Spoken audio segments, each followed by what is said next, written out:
കൊറേ ദിവസമായി നിങ്ങൾ ഈ അടുക്കള കണ്ടിട്ടുണ്ടാവും. 2 മാസമായിട്ടുണ്ട്.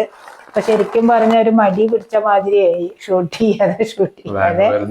ബാംഗ്ലൂര് പോയിട്ടും നമുക്ക് ചെയ്യാൻ പറ്റിയിട്ടില്ല. എന്താ വെച്ചാൽ അവിടെ കുക്കുള്ള കാരണം നമുക്ക് പണികളൊന്നും ഉണ്ടായിരുന്നില്ല അധികം. പിന്നെ നമ്മള് അവിടെ ചെയ്താലും ഞാൻ പോന്നു കഴിഞ്ഞാൽ അവൾക്ക് ബുദ്ധിമുട്ടാവും, അവരെ ഒഴിവാക്കിയ. പിന്നെ അതുകൊണ്ട് അവിടുന്ന് അങ്ങനെ ചെയ്യാൻ പറ്റിയില്ല. അപ്പൊ ഇന്നിപ്പോ കുറെ ആൾക്കാർക്കൊക്കെ അറിയുന്ന ഒരു സംഭവമാണ് ചെയ്യുന്നത്. പക്ഷെ ഈ കാലത്ത് ചെയ്യാൻ പറ്റുന്ന ഒരു വിഭവമാണ്. എന്താ വെച്ചാ മാങ്ങാക്കൂട്ടൻ.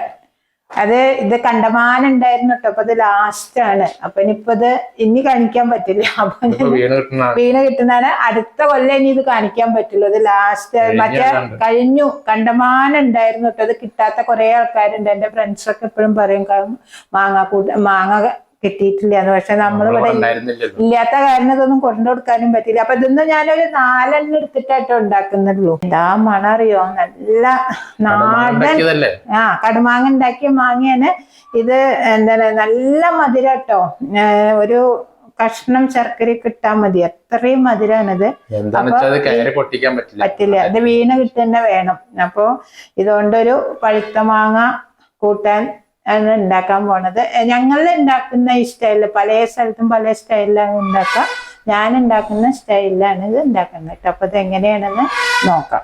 ഇപ്പൊ ഈ മാങ്ങ കിട്ടാത്തവർക്ക് നമുക്ക് മേടിക്കാൻ കിട്ടുന്ന മാങ്ങകളുണ്ടല്ലോ, അൽഫോൺസ അങ്ങനത്തെ ഒക്കെ, അതുകൊണ്ടൊക്കെ ഉണ്ടാക്കാം കേട്ടോ. നമുക്ക് എന്താ വെച്ചാൽ ഇത് നാടൻ സ്റ്റൈലാന്ന് മാത്രം. ഇതങ്ങനെ അണ്ടിയോട് കൂടിയിട്ട് ഇടണം. മറ്റത് നമ്മള് മുറിച്ചിട്ടിടണം. അണ്ടി ഇടാതെ ബാക്കി കഷ്ണം മാത്രം ഇട്ടിട്ട് ഉണ്ടാക്കണം. ഇതാണ് അതിന്റെ ഒറിജിനൽ സ്റ്റൈൽ ഇതാണ്. പക്ഷെ അത് കിട്ടാത്ത എത്ര ആൾക്കാരുണ്ടാവും. അവർക്കൊക്കെ ഈ അങ്ങനത്തെ മാങ്ങ കൂട്ടാനും ഉണ്ടാക്കട്ടെ ഇതേ സ്റ്റൈലിലെ. കൂട്ടാനിലേക്ക് തന്നെ പിഴിഞ്ഞിട്ട് ഭക്ഷണം കഴിക്കുമ്പോഴാണ് അതിന്റെ ടേസ്റ്റ്. അതാണ് കുട്ടികൾക്ക് ഭയങ്കര ഇഷ്ടമാണ്. ഇവിടെ എല്ലാവർക്കും ഇഷ്ടട്ടോ. മിത്തു, മാധവ്, നിക്കി ഒക്കെ ഇഷ്ടമുള്ള ഒരു കൂട്ടാനാണിത്. മാങ്ങയിലേക്ക് കുറച്ച് വെള്ളം പാരുക, മാങ്ങ വേവാനുള്ള വെള്ളം, പിന്നെ മഞ്ഞപ്പൊടി, മുളക് പൊടി വളരെ കുറച്ചേ ഇടുള്ളൂ കേട്ടോ. എന്താ വെച്ചാൽ മുളക് അരച്ചിട്ടാണ് ഉണ്ടാക്കുക. അപ്പൊ കുറച്ച് മുളക് പൊടി മതി. പിന്നെ ഉപ്പ്. ഇനി ഇത് അടുപ്പത്ത് വെക്കട്ടെ. ഇന്ന് ഉണ്ടാക്കിട്ട് ഇതിന്റെ ബാക്കി ഫ്രിഡ്ജിൽ വെച്ച നാളൊക്കെയാണ്. അതെ, അതിന്റെ ടേസ്റ്റ് അതെ ഭയങ്കര ടേസ്റ്റാ. തണുത്താലേ ചൂടാറിയിട്ട് ഇത് 2-3 ദിവസത്തിനൊക്കെ ഉണ്ടാക്കി വെക്കാട്ടോ. ഇനി ഇത് വേവുമ്പോഴേക്കും ഞാൻ അരപ്പ് ശരിയാക്കാൻ പോവുകയാണ്. നാളികേരം, കുറച്ചധികം നാളികേരം വേണം. അത് എന്താ വെച്ചാൽ ഇങ്ങനെ വെള്ളത്തോടെ അങ്ങനെ കുറച്ചൊരു കട്ടി വേണം ഈ കൂട്ടാന്. വളരെ ഇങ്ങനെ രസകാളൻ മാതിരി ആവരുത്, കുറച്ച് കട്ടിയിൽ വെക്കണം. അപ്പൊ ഒരു മുറി നാളികേരം വേണം കേട്ടോ ഈ കൂട്ടാൻ. അപ്പൊ അത് ഞാൻ ചെരുകട്ടെ. ഇതിപ്പോ മാങ്ങ ഒരുവിധം വെന്തുട്ടോ. അപ്പൊ ഞാൻ അതിലേക്ക് ഒരു അച്ച് ശർക്കര ഇടുന്നുണ്ട്. കുറച്ചൊരു മധുരം വേണം. ഇത് കിടന്നാവട്ടെ. ഇനി ഇതിലേക്ക് ഞാൻ ഒരു അരമുറി നാളികേരം, ഒരു 5 പച്ചമുളകും കുറച്ച് ജീരകവും കൂടി തൈര് കൂട്ടിയിട്ട് അരക്കണം കേട്ടോ. നന്നായി അരയണം. അമ്മിയൊക്കെ അവിടെ ആകെ പുറത്തെ അടുക്കളയില് എല്ലാ കച്ചറകളും കൊണ്ടിട്ടിട്ട്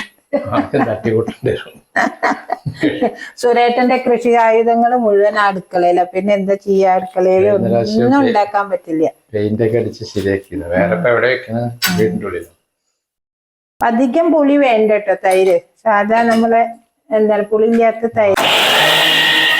ഇത് നന്നായി അരഞ്ഞിട്ടുണ്ട്. ഇനി ഇത് ഈ കറിയിലേക്ക് പാരണം കേട്ടോ. ഇനി ഇതിൽ ഒഴിക്കട്ടെ. വെന്തു.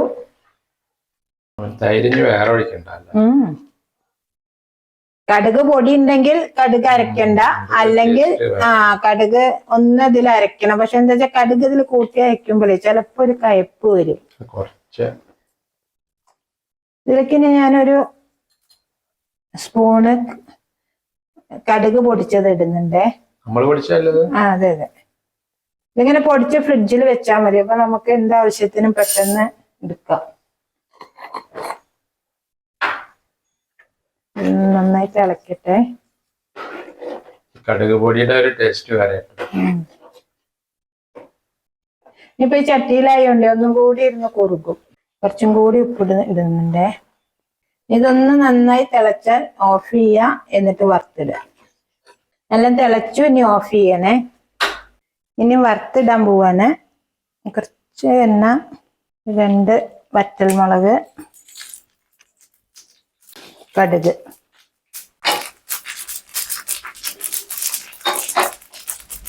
കുറച്ച് കറിവേപ്പില.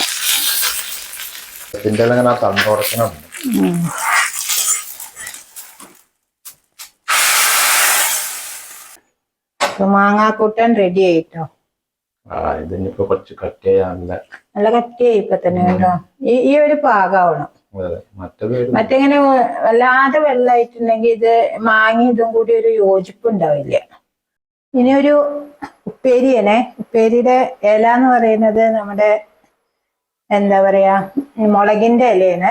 മുളകിന്റെ ഇല വെച്ചിട്ടാണ് ഉപ്പേരി. ഇത് ഉപ്പേരി ഉണ്ടാക്കാൻ നമുക്ക് പരിപ്പിട്ടിട്ട് നമ്മള് ചീര എരിശ്ശേരി ഒക്കെ ഉണ്ടാക്കില്ലേ, നാളികേര അരച്ചിട്ട്, അതേമാതിരി ഉണ്ടാക്കാം. അപ്പൊ ഇതിന്ന് ഞാൻ ഉപ്പേരിയാണ് കേട്ടോ ഉണ്ടാക്കുന്നത്. അപ്പൊ ഇതൊന്ന് അരിയട്ടെ. ഇതിന്റെ അങ്ങനെ വളരെ മൂത്ത ഇല പാടില്ല, വളരെ തളിര ഇലയെ പാടുള്ളൂ. അപ്പൊ ഇത് നമ്മള് ചെറുതായിട്ട് അരിയ. സാധാരണ ചീരൊക്കെ അതേമാതിരി തന്നെ, പക്ഷെ ചീരയുടെ മാതിരി കുറച്ച് വേവുണ്ട്. നമ്മള് മുരിങ്ങയുടെ ഇലയ്ക്ക് അത്ര വേവില്ലല്ലോ. ഇത് കുറച്ചൊന്ന് വെള്ളം തളിച്ചിട്ട് വേണം വേവിക്കാൻ. അപ്പൊ ഇലയൊക്കെ ഇങ്ങനെ ചെറുതാക്കി നുറുക്കി, പിന്നെ ഒരു 1/2 സവാള ഞാൻ ചെറുതായിട്ട് അരിഞ്ഞത് കേട്ടോ. അതിലേക്ക് ഞാൻ 2 പച്ചമുളകും കൂടി അരിയണം. പച്ചമുളക്, ചീരമുളക് അധികം ഇല്ല, അപ്പൊ ഒരു പച്ചമുളകും കൂടി എടുക്കാം. ചീനമുളക് കുറവാണ്. അപ്പൊ ഇതിൽ പച്ചമുളകും ഇട്ടിട്ടുണ്ട്. ഇനി ഇതെല്ലാം കൂടി ഒന്ന് വഴറ്റി ഉപ്പും മഞ്ഞളും ഇട്ടിട്ട് വേവിക്കണം. 1 സ്പൂണ് എണ്ണ പാർന്നിട്ടുണ്ട്. അതിലേക്ക് ഞാൻ ഉള്ളിയും പച്ചമുളകും കൂടി ഒന്ന് വഴറ്റണം. ഇതിലേക്ക് മഞ്ഞപ്പൊടി, ഉപ്പ് വളരെ കുറച്ച് ഇടുന്നുള്ളൂ. എന്താ വെച്ചാൽ ഇത് എന്താണ് വാടി ഒന്ന് ചുങ്ങിപ്പോവും. ഇനി ഇതിലേക്ക് ഞാൻ ഈ മുളകിന്റെ ഇല ഇടുന്നുണ്ട്.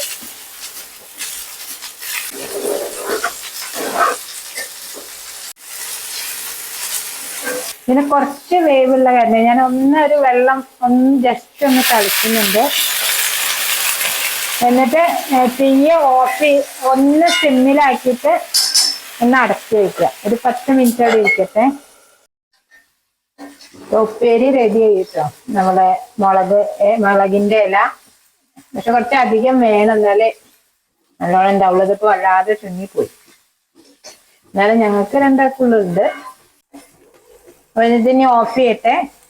തളിരല നല്ലതാ, അതുകൊണ്ട് തളിരല കേട്ടോ നല്ലത്, മൂത്ത ഇല പാടില്ല. അപ്പൊ ഏത് മുളകിന്റെ ആയാലും കുഴപ്പമില്ല, പക്ഷെ തളിരലയാണ് പറ്റുള്ളൂ.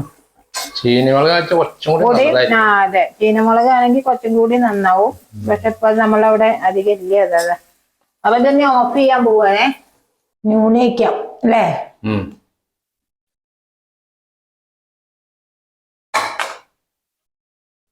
നല്ല ചൂടുള്ള ചോറാണ്.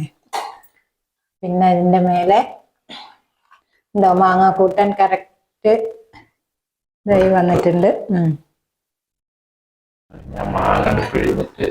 അതെ, പിന്നെ ഉപ്പേരി. ഇത് പട്ടത്തി മാന്തള എന്ന് പറയും ഞങ്ങള്. മാന്തള് വറുത്തതാട്ടോ. ഇത് ഓൾറെഡി കാണിച്ചിട്ടുണ്ട് ബോംബെന്ന്. അതാ പിന്നെ ഞാൻ ഷൂട്ട് ചെയ്യാതിരുന്നത്. നമ്മുടെ ഉലുവ മാങ്ങ നന്നായി പിടിച്ചിട്ടുണ്ട്. ഇപ്പൊ നന്നായിട്ടുണ്ട് കേട്ടോ. കടുമാങ്ങേനേക്കാളും ടേസ്റ്റ് ആയിട്ടുണ്ട് ഇത്.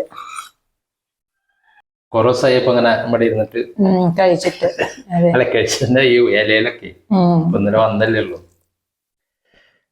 കുട്ടികള് വേണം ഫുള്ളാവാൻ. ഇതിപ്പോ ഒരു മുക്കിലിരുന്ന് കഴിക്കണമെന്ന് നല്ല ടേസ്റ്റ്. പുളിയില്ലാത്തോണ്ടേ. അതെ, ഈ സാധനോ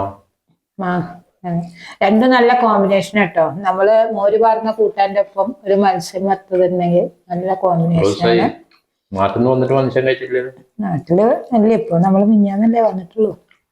പിന്നെ മത്സ്യം ഇപ്പൊ കിട്ടാനുമില്ലേ, നല്ല ട്രോളിങ്. അതെ, അതുകൊണ്ട് നല്ല ബുദ്ധിമുട്ടാണ് കിട്ടുന്നത്. ചെറിയ മീൻ നല്ലത് കിട്ടും. അപ്പോ എല്ലാവർക്കും വീഡിയോ ഇഷ്ടപ്പെട്ടു എന്ന് വിചാരിക്കുന്നു. കുറെ ദിവസത്തിന് ശേഷം ഒരു വീഡിയോ എടുക്കാണ് എന്റെ ഫുഡിന്റെ.